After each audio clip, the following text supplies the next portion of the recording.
the right of EU citizens working in Britain to send child benefits to their children living abroad, even if they are born after Brexit, has become the latest flashpoint in the clashes between London and Brussels over the UK's withdrawal from Europe.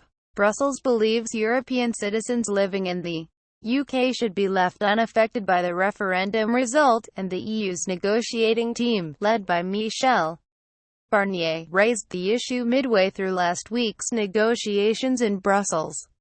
While the British are offering to guarantee the continued payment of child benefits to families abroad, if the children are born before the UK leaves the EU, the government is unwilling to do the same for the children of European nationals born after the 29th of March 2019. The UK provides around £30 million a year in benefits to about 34,000 children living across the EU, mostly in Poland.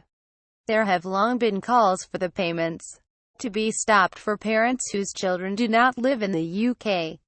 It is understood British negotiators offered their EU counterparts little hope that they would rethink their position before the next scheduled talks at the end of August, although they promised to draw the attention of ministers to the issue. It is understood the wider issue of Social Security is likely to feature heavily when the two sides meet again. The clash was one of a number on citizens' rights, although the fundamental difference continues to lie in the EU's insistence that the European Court of Justice should oversee any agreement. Theresa May has insisted that a test of leaving the EU is whether Britain is outside the jurisdiction of the court in Luxembourg.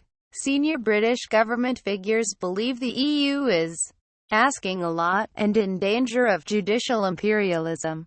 Brussels insists that it is only through involvement of the ECJ that citizens can have the certainty they require. Sources within the EU negotiating team said they believed the Prime Minister has made a major mistake in insisting the lack of involvement of the court is a red line.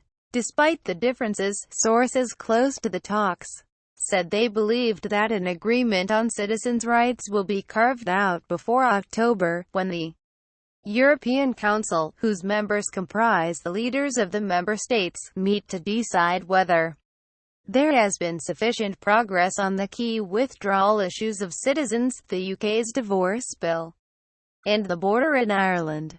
Hopes of moving negotiations onto a free trade deal this autumn have, however, been dealt a blow by a decision by the European Parliament to offer its own analysis on whether sufficient progress has been made.